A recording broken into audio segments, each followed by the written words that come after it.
السلام عليكم ورحمه الله وبركاته. اهلا بكم في قناه كابتن محمد ابراهيم. دلوقتي انا جيت اتكلم معاكم في حاجه مهمه جدا.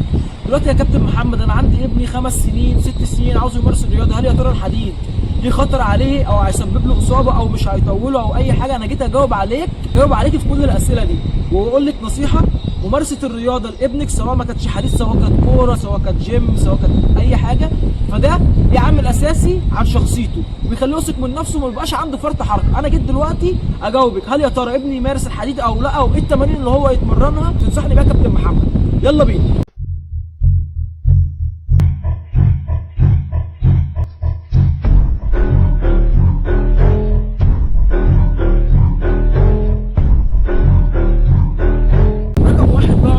عندنا بيبدا من 6 سنين ل 15 سنه. طبعا امتى ابني يمارس رياضه الاثقال؟ طبعا بيمارس من عمر 6 سنين. رقم 2 بقى، الطفل بتاعك بياخدها بالتدريج بالاستيك والاجهزه، وبعدها بيبدا بوزن الجسم، بعدها بيخش على الاوزان الحره.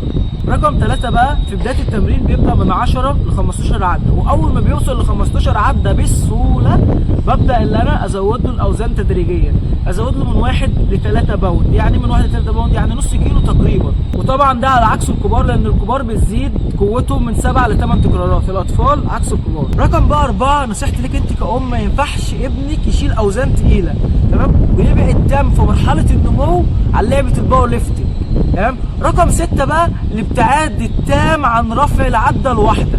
كده بقى انا وصلت لنهايه الفيديو. ما تنسوش تدعموني بلايك وسبسكرايب عشان يوصلكم كل جديد. سلام.